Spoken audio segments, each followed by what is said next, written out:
Hey docs, I talk to a lot of chiropractors, and I know chiropractors that are doing really well ethically. They're doing great treatments. They could be in network with good insurances or in network with bad insurance. They could be out of network. They could do some personal injury. It really runs the gamut. And so there's chiropractors that are thriving in all scenarios, no matter what state you're in, what country, and whatever the reimbursement level is. It can be challenging in different scenarios for sure, and I get that. But the reality of it is I know a lot of thriving chiropractors that are evidence informed, doing great ethical care, in all of the factors that you may think are holding you back.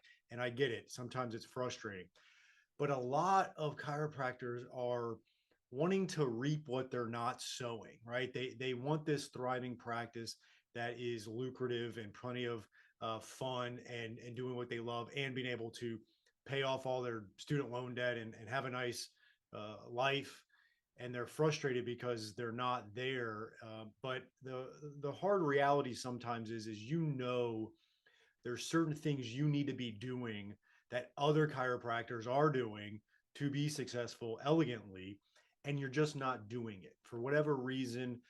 You're wanting to reap what you're not sowing, and you got to be able to do that. So I wanted to go over the indicator scorecard here and start understanding how you need to focus on the leading indicators and then those trailing indicators like revenues and profits, new patients, office visits will all come. So let me do a screen share here real quick.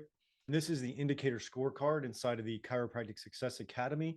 This is just a filled out version as an example, but you can see this particular one is year 2021. Obviously, you would do 2022, and we have it by quarter, Q3.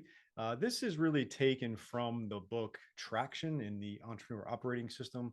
Great little tool that they have, and we customized it.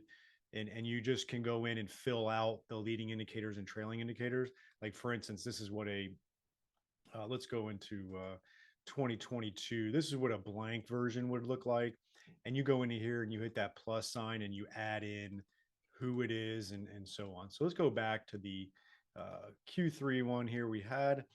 And you come down and you set these trailing indicators where if you wanted new patients and office visits and reactivations, there's a bunch of different examples of these trailing indicators, right? These are the things that happen after you do the leading indicators, right? So for instance, if I want 2 MD referrals per week, I need to be doing MD meetings. That could be something that if I would, that whole reaping and sowing thing, if you sow that, you would reap the benefits of it. And ultimately, may need to do 4 MD meetings a month, right? That could be a lot, but again, this is just an example of doing that.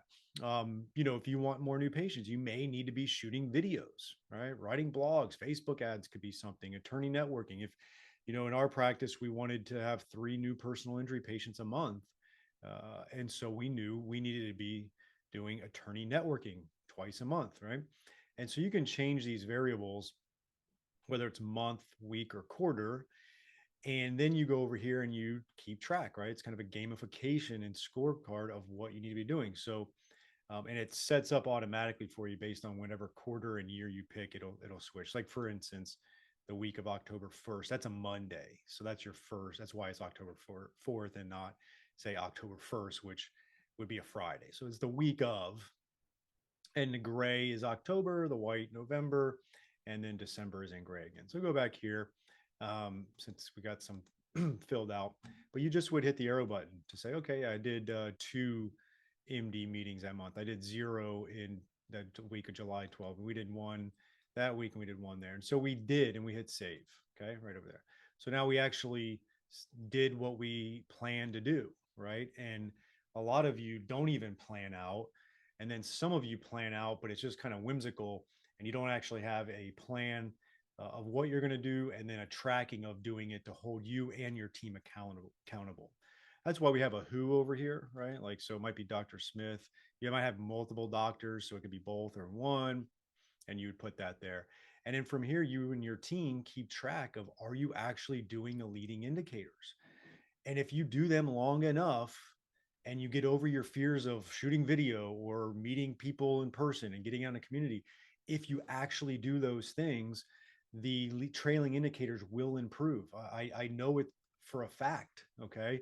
I've done it in my practice for years. I've coached many chiropractors that actually start doing this, and it works. And when it doesn't work, like when you hire a ad agency, or you hire, a coach, or you hire a marketing person, or another associate, but no one's doing the leading indicators, it's not gonna change. And so I really implore you to start tracking this. This is part of why we put together this whole dashboard with all the things here, so that your practice actually starts to have systems and tracking and accountability.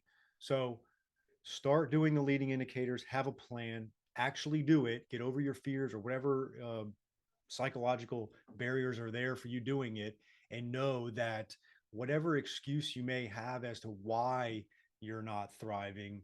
Now, if you've only been in practice for a year or two or three, it's a building process. So give yourself some time, but still do this.